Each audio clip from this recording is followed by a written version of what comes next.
On this episode, we explore finding your career path, overcoming your challenges, and building success in your work and relationship. So stay tuned.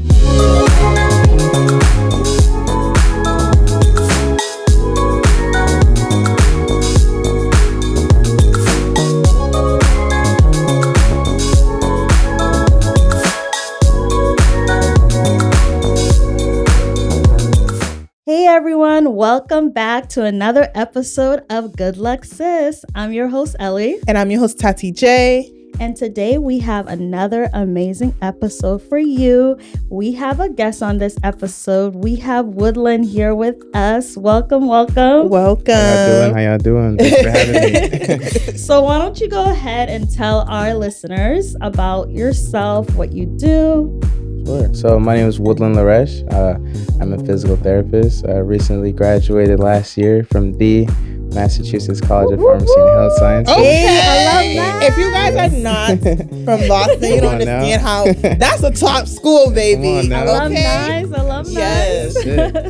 So just moved here to Dallas area, North Dallas, about 3 weeks ago. Mm-hmm. So I'm getting used to it. So far, so good. Can't complain. Welcome to the Dallas, I guess, squad, the Haitian Dallas squad. We're small. Not a lot of us. We're small, but we're growing. We're growing. Thank you for joining us. We're so excited to have you on this podcast where we dive into, career. How did you get into your career? And also just building your path as you went through and finding what career you wanted to do. Why don't you go ahead and tell us, how was it diving into your career? How was your journey in becoming a physical therapist? Well, I guess my journey kind of started in high school, kind of like most physical therapists. I had a few injuries growing up. I kind of fractured my ankle in 2 places, right, in high school. So I had to go through a lot of therapy, a lot of rehab. And during that time, I was able to spend quite a few, weeks, months with a physical therapist, just trying to get me back to, where I was and maybe even better. He showed a lot of empathy, not just with the physical aspects of physical therapy, but also emotionally, mentally. He just really poured into me. And ever since then, I kind of, noticed how he would treat the other patients as well that kind of came in to see him. And, that's always something I wanted to emulate, in my treatments. And so that's kind of what drove me to, wanting to be a physical therapist. And also, there's not a lot of us out there, Black men, just Black people alone, being physical therapists. So that was just, one thing I wanted to kind of just do for myself, kind of be an example, be a guide for, other people, that might want to do what I'm doing. Very nice. And what would you say is the biggest challenge that you faced early on in your journey? I think the biggest challenge was just, being able to handle everything. I mean, PT school was no joke. I mean, the intense coursework, the strict schedules, I almost felt at times that I had no time for a social life. I was, going to class from 8 to 5 and studying from 6 to 10, 6 to 11 some nights. And, my fiancée could attest to this. There was some nights that we wouldn't go, or some weeks we wouldn't go speaking at all, just from all the coursework and stuff like that. And just, also juggling, a part-time job, that was also kind of tough, trying to support myself, through, grad school. But, luckily I had my parents, I had my fiancée, I had my brother, always there to support me and stuff like that. So those were challenging times, but we made it over. You need that community when you're in school. Oh, 1,000%. I'm a nurse practitioner, so baby, I know in terms of even undergrad, Ellie. I used to be so jealous of Ellie because we were roommates. Yeah, I'm getting ready for a 7 a.m. clinical, waking up at 5, and I was just sleeping in her bed. Yeah, and she used to tell me, "Tati, I look at you and I just rolled over because it's a lot." And then at that time, I was in a relationship too, and there's literally this week, we're not talking. It's literally good morning and good night. Yeah, and it's you do need that community to understand and kind of not saying selfish in a negative way, but you have to be selfish and put yourself first in order to get it done, because there's just no way, there's no healthy balance. And you just need people in your life to understand that for that moment. Yeah. And I know you mentioned the passion kind of started when you were younger, going through being on the other side of it, being a patient.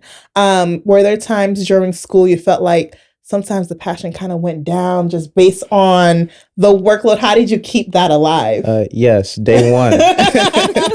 Day one, I got in there. Orientation was like, you guys are all the cream of the crop, welcome into PT school.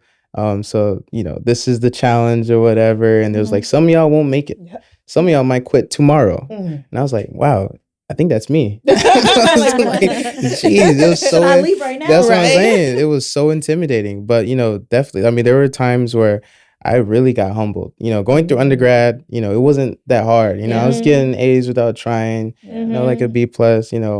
My first exam, I didn't know what the passing grade was yet. My first exam, I was like, I'm just try it out. Yeah. Got like a 75. I was like, all right, it's not bad. C plus. We're chilling. He's like, all right, for those of you wondering, 83 is passing. I was like, oh. Yeah. So I failed. Step it up. Yeah, right. For me, 80 was passing. So I get it. You're like, okay, I got a C. And it's like, oh no, you failed. Right? Yeah. So I was like, oh, I got to try. So ever since then, man, I just kind of just been on the grind. I really locked in. And like you said, like the passion did dwindle a little bit through those exams, through those practicals, through those studies. And I was like, maybe this isn't, for me. There are times where, I'm at home, I just, got a failing grade. I'm like, oh my goodness, I don't think I can do this anymore. By then I had already made it in like, I'm already 3 semesters in, almost a year in. I'm like, how am I gonna pay these loans back? Yeah, like, I gotta stick it through. That's what I'm saying. So, but by the grace of God, I stuck it through, and like you said, like that community really pushed me. God really helped me in some ways that I didn't even think were possible. Yeah. But through my clinical experience, I kind of found my passion again. Yeah. And I was able to work with some amazing patients, some incredible people with some incredible journeys. Just kind of from where they started and where they were, by the time, I was working with them, or even my classmates. They've gone like leaps and bounds in their rehab. Like I've worked with people that couldn't, stand up from the chair. Wow. As much as that, to now being able to walk. Yeah. Either it's with a walking cane or with a walker, but they're doing so much better. Like that's huge. And we take a lot of that for granted. Yeah. So that's how I kind of found my passion, just being able to see and help people, achieve their health goals. It's just made me like, oh man, I think, this is for me. Yeah. Like I'm a part of that. Yeah. That's beautiful. Yeah. That's amazing. What would you say is like, what helped you stay grounded, stay focused as like a young Black man? You guys don't have the best like representation out there that allows you to be like, okay, I have this person to look up to that's on the right path. And like even in our circle sometimes, I don't know, some of us, you probably might be the only person who successfully went to school, accomplished something, which there's nothing wrong with those who go into trade school. Yeah. That's fine. But also my issue, I think it's because I say this, I went the academic route. So I went to school, got my master's, and I think I'm a successful young Black woman. Yeah. I've worked really hard in my career where I am right now. Talk your stuff. Period. And oftentimes I see other Black women and I try to give them advice like, hey, like, which route you're trying to go? Like, what is there you want to do? If you don't want to go to school, maybe you want to go into doing this. Like, there's a lot of options out there. But oftentimes you see those who are not motivated and they just seem lost. So I don't know if you ever experience like having lack of like passion, because I don't know if you ever saw people around you with lack of motivation to continue. So like, yo, homie's not going to school either. Why should I continue to go to school? Or the people around me look like, they're hustling. They're out here making money. Right. And I'm getting into debt. I'm getting into debt. So what made you choose to go become a physical therapist rather than I'm going to go out here and make that money? I'm going to go do this instead. Man, there's a lot of things. First and foremost, like my parents. I think they instilled in me like the will, to just, get out there, like do what you have to do, take care of business. And then 2 is like, I had certain friends around me, birds of a feather, for real. That's a real thing. One of my, close friends, he also went into PT. So that kind of helped me, kind of stay focused on the path a little bit. I had, other friends that were still on that same kind of path, wanting to do those. But I also had friends that weren't. And so there came a time where it's just like, you got to understand and recognize, like, we're not in the same lane, we're not doing the same things we used to do when we were younger. What, brought us close when we were younger isn't, what it is when we're adults. Together, right. Yeah. So, and like, there's nothing wrong with that. But now when it comes to you and like what you want to achieve, you just got to align yourself with other people that want the same things. And so, like you said, there isn't a lot of representation. At my cohort alone, I was the only person of color in my whole cohort. Ooh, wow. So it was tough for me, as much as I struggled and, overcame those struggles. I just felt like I wasn't just doing this for me. You know what I mean? I was just doing this for, my family, my culture. I might be inspiring someone else that also wants to be a PT and a Black man of color. So, and also being a Haitian PT. Well, I know your parents is proud, baby. So proud. PT is rooted in our culture. My grandfather, he was like a certified râleur.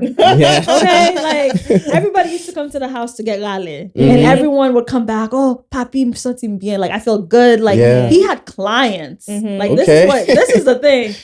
And I remember like everyone, like all the young kids can like. He either like helped them walk because they twisted their feet playing basketball or something. So like I can only imagine. I don't know if you'll get a lot of clients here that are Haitian in Dallas. Maybe not. But even I think that's also rooted in other cultures, like Spanish cultures. But to have someone that can come to you and be like, listen, I went to someone and they like rallied me. And like to also have that connection. Where it's like you don't feel crazy. You don't feel like, crazy. Yeah. So like, I think that's really nice to have that representation, that culture where someone can come to you and talk to you and feel that connection. Yeah, 100%. I think too, us being Haitian, sometimes it's hard to go into these careers, such advanced careers, because it's kind of like no one else in your family, like it's only you. Yeah. So you don't have like, okay, mommy, like, I know you went through this, and it's, you don't have that. And sometimes that can become very discouraging. Or just not like, I remember when I was studying for my boards, I'm like, oh, Tati, even first, I'm like, don't talk to me. Like I'm studying for my boards, and it's like they don't understand the academia of it all and how like the pressure comes from it. So sometimes I would struggle with like, oh, you want me to do this, but sis, I need you to listen. I need like pretend I'm not here because I need to focus and laser in. Did you have anyone that you felt like you could go to who's kind of worked in your shoes before? And if not, how did that affect you in terms of like kind of being able to just like, I don't have anyone to really guide me through this. So I'm going to have to guide myself. I mean, luckily, once again, my mom, I mean, she's, driven education into me and my brother, from a very young age. And she's very accomplished herself. She just got her doctorate nurse practitioner. Oh, something God like bless that. her. I just got chills because I'm never doing that. So that's amazing for her. She just graduated her DNP. Now she's a clinical psychiatric nurse practitioner now. So she's practicing and doing her thing. And so I was able to fortunately lean on her when it came to like those grad school, intense courseworks, because she's, even though it's not the same, right? But she's been through those rigorous classes. So I was able to lean on her for the guidance. And then my father being a pastor, I was able to lean on him more for the spiritual aspect. I'm not going to lie. I got closer to God in those moments because I realized, this battle is greater than me. So I was like, I'm going to need this to get through this. And God did. And, my parents, in combination, they really empowered me, empowered my brother, to be where we are and to just be the kind of people we are to, pursue education, not just, wanting to, make money and things like that. Because I had that job right after high school. I was like, I'm making money. This is good. I kind of like this. I don't got to worry about nothing. I could do this. And then, but you've been beginning to realize like, well, how long are you going to stay at this job? How long are you going to just stay at this same place, this same level? And so, I had that drive to just kind of keep going and keep going. I got my undergrad and I was like, well, this isn't it. I want more.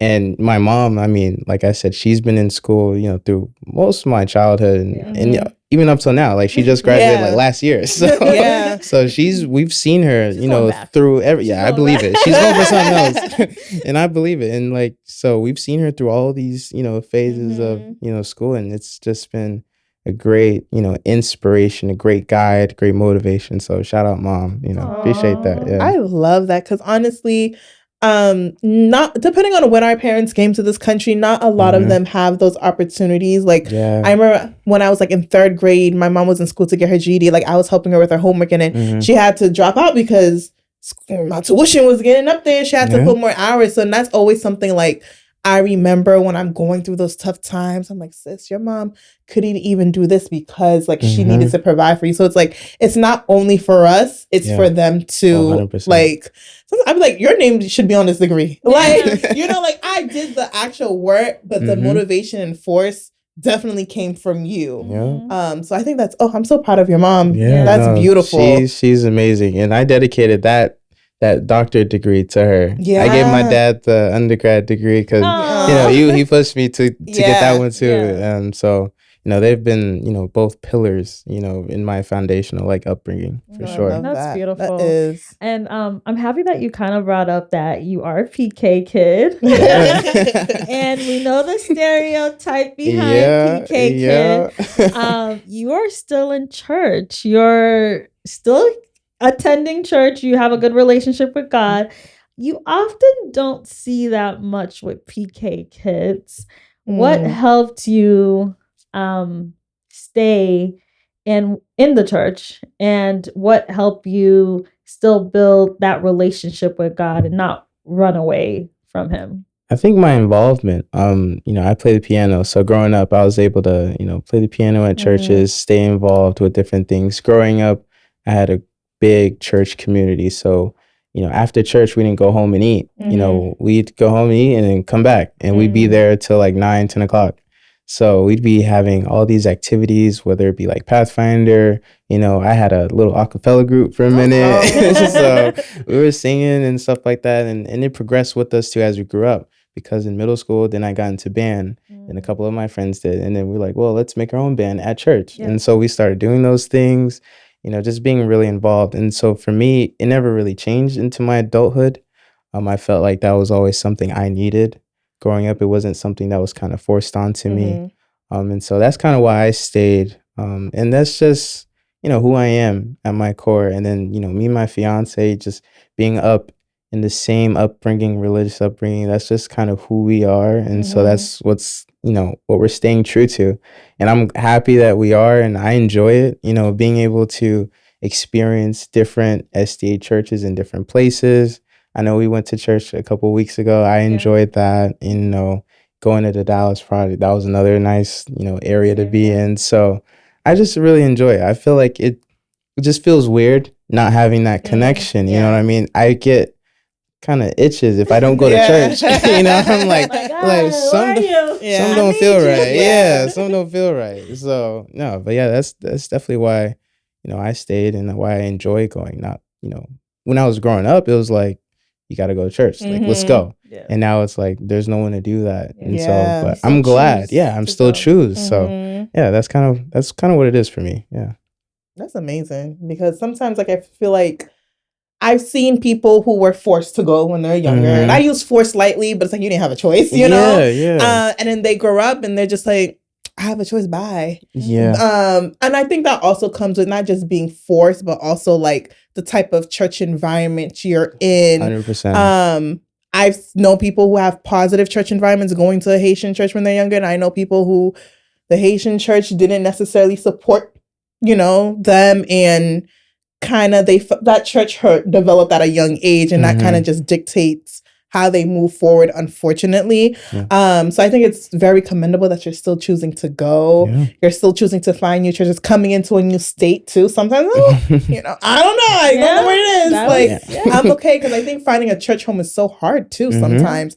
So to willingly go out there and like, hey, let me try this, let me try that to figure it out, that is definitely commendable. Yeah, no, I was definitely on YouTube for the first weekend. I was like, let me see what these jerseys got first. Yeah. That makes sense though. What advice would you have for a young person who's listening right now, or just anybody listening right now who's trying to find a career? They're in their journey right now, trying to find what fits. What advice do you have for them? I would say, don't be afraid to like not have it all together. As much as I had a passion for being a PT, I didn't know I wanted to go into it, legitimately until my sophomore, junior year of undergrad. My plan was to go to PA school. And so, don't be afraid to not have it all figured out. I think you should try different fields that, that you're curious about. Shadow someone, a certain field that you might be curious about, and just see what it's like. See if, that passion kind of calls out to you, on that, visit, on that experience. And that's kind of what I did. And that's what my fiancée did too. That's how she's an RN. She kind of knew what she wanted to do, but she didn't know specifics.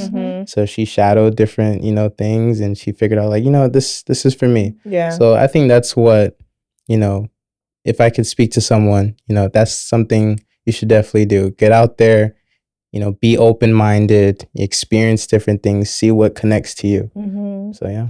And then, as you mentioned throughout the episode, your fiance, congratulations. Thank you. And you also mentioned earlier on that, there's some days, you guys really couldn't talk, or some weeks where it's, okay, love you, but I got to focus on this real quick. And then you just mentioned she's an RN. So I know same thing for her when she was in school. What qualities do you feel like are important to look in a partner in general, but especially when you're going into careers that are very like high in demand, like it's not a joke. No. So, and I think sometimes a lot of couples suffer through that. Like I always hear too, like people like who are in med school or things like that. Like I don't have time for a relationship because no one's gonna understand what the sacrifice means. Yeah. So, what advice would you give to anyone who is in the field of like medicine or anything that's just high career driven? Time is not always on their side, but they're looking to foster a long lasting relationship. I think mutual respect. That's the biggest thing. Trust, and just one, you need this to be in the field that we're in. Yeah. Right? You need to be caring. You gotta be open hearted, open minded to the significant other situation. It was not easy. When she was in nursing school, I'm like, dang, do you still love me? Like, text me back. Yeah. But then, it flipped when I was in school, and it was like, hey, can we do this? Like, well, not tonight. Yeah. I'm saying I can't. So, just being open-minded, trusting, and, what that person is doing, and supporting them in the best ways that you can. Whether that be, maybe not, texting them all the time, but, but just letting them know, like, hey, I'm here if you need anything. Like, hey, how was school today? How was, talk me through what you learned or what's kind of going on, something like that. Show a little bit of interest, and I think that'll, really go a long way when it comes to, supporting and, a relationship withstanding, a rigorous career like this is what we're in. Yeah. One thing I would say too, I think, if you're in a relationship just to casually date, this ain't gonna work for you. No. I think because your partner needs to be willing to make the sacrifice and understanding, like they're in class, blah, blah, blah, but they're only gonna do that if they see something long term. And I know with me, when I was in undergrad and was in a relationship at that point, at that moment, it was a long-term relationship. Our date nights considered like, let's go to the LSU, get some food. We're going to the library and we're studying. Like that was our date night. Yeah. And the sacrifices he made at that point for me, and we were still able to make the relationship work despite being in nursing. That I would say, like having someone there who understands, that's what helped carry me on even to get the degree. Like I still to this day will give him credit for that. Baby, if I didn't have you for that support, don't know. Don't know if you I would make have it. gotten that degree. Come on So now. I think it's hard. You got to really be smart about who you choose to go on this specific journey with, because don't come to me with the little petty fights. We're not talking, because that's going to distract me from my test tomorrow. Exactly. Suck it up, or at least wait until the test is over and then we can do that. Because we had a friend who was, we were taking a nursing test. She got into a fight with her boyfriend the night before. A big test. And baby, I was just like, oh, I couldn't. Mm-mm. Nope, we're gonna have to break up because I can't do this before test. Rebuke it. So it's very important, like who you choose to go on this academic journey with you. Like it can literally make or break your career. So I think also who you choose to do life with is important. And I know we were talking about this previously before starting the episode. Like, I feel like our culture just like promotes like Black men just don't want to settle down. I feel like that's what it is. You know, I'm going to settle down when I'm ready. I want to go out there, enjoy life. There's all these, you know, girls out here. Why should I choose one girl to settle down? We got Father Nick Canyon out here that's just promoting other things too. But he also came out as a narcissist. So that it tracks. It tracks. It makes sense. Yeah. So like we have all this that is like like just showing Black men that, you know, you don't have to find the one to like do life with. You know, you can just pick all these different women. It's just like, it's great to see when another Black man decides to get married. It's kind of like a wow, like congrats. Thank you. It definitely is. It is. So what could you say like really had you like, okay, like I'm gonna really find the one, settle down, and not like go out in these streets looking for all these girls? Honestly, it didn't start out that way. I was just about to say, did you start out intentional? No, I mean, we started when I was like 18, 19. She was like 17, 18. So all the way back in 2016.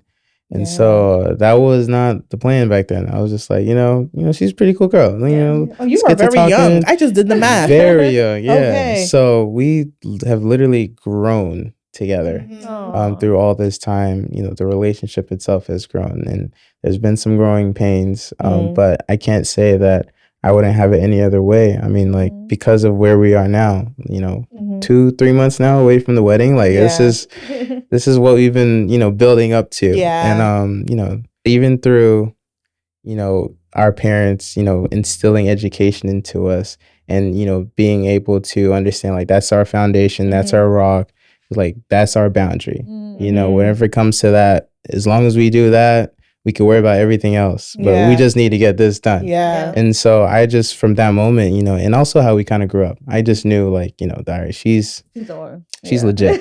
So, that's beautiful. So my husband always says that when you're, you know, picking someone, not picking, that's not the right way. When you decide to like date intentionally, always look at, you know, their parents, you know, how they were brought up. And like you guys both seem like you have, I know your fiance really well, and I know her parents. So like you guys really had that support. So you guys had that really good example of marriage, and I know you guys had that good example of like how to build together. So I think that really helps. That helps really well. 100%. And I like that about us, that we have our goals and visions in line. We know what we both want. We know what we both want in a relationship. We want for our future family. And so that has made things, you know, 10 times easier. You know, when you have a partner that just, you know, wants not exactly the same things, but along the lines, the same things. And we have, you know, similar background. You know, we're very rooted in our spiritual life. We want to, you know, we want God in the middle of us at all times. Because there's some times where, you know, it might get too much for us, you know, emotionally, but you know, if we can just lean on him, and then we kind of get grounded again, and then we be able to move forward. So it helps that, you know, she's locked in up there too. Oh, I love that. I love that. Okay, so for our listeners, specifically our ladies listeners, what tip would you give them if they're talking to a man and they're like, I don't know if he's really feeling me, I don't know if he's really taking me seriously as a man?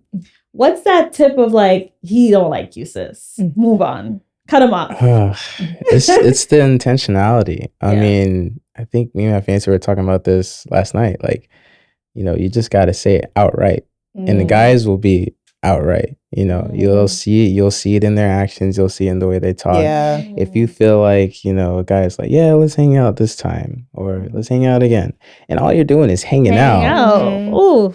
That's a sign. Yeah. He wants to be friends, or something, less casual. Yeah. Right. So a guy that's, serious, I mean, he'll make the direct effort. I think the hardest part is recognizing when, it's not the guy, not the person, because you want it so bad to be. Yeah. And that goes for guys too. Like they'll, spend all their resources, their time into a woman, and then they're like, man, where did that go wrong? How come we didn't, what I mean? But it's just like, you were chasing for like 10 years, bro. Like, for 10 years. Like, stop running. Yeah. Like go the other way. Yeah. So I think it's hard.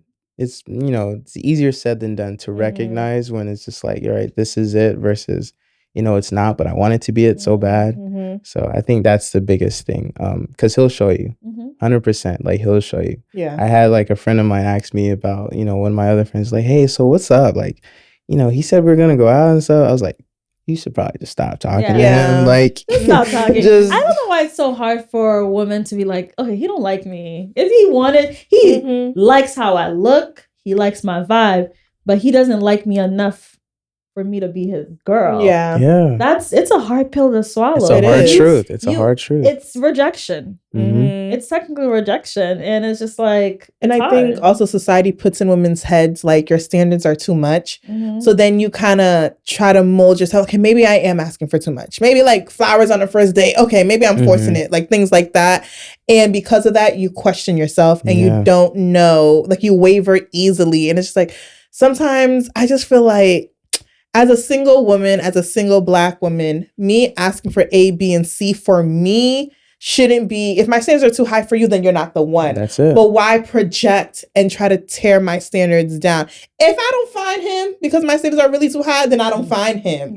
But let me search and keep my standards the way they are instead of you trying to like break them down. And now I'm over here married, but honestly, I feel like I settled because I just wanted to find the one. And everyone told me my one was unrealistic. So here I am. Settling, yeah. No, you definitely don't want to settle. But I think in being in a relationship, there are times where you can compromise. 1,000%. I'm not saying compromise everything, definitely not the core values. But there are times, like me and Lulu, we might not see eye to eye, but there's that level of compromise, and that's where the mutual respect comes in, right? So we're able to kind of still navigate a situation and get through it, although we might not want it 100% her way, 100% my way, but that's what compromise is about. That's relationships is about, right? So I'm pretty sure she had, certain standards for herself as well, and I did too. And, there comes a time where it's just like, well, yes, like, do I love this person enough to compromise this? But, love isn't all of it. You got to take the whole person, right? The whole picture.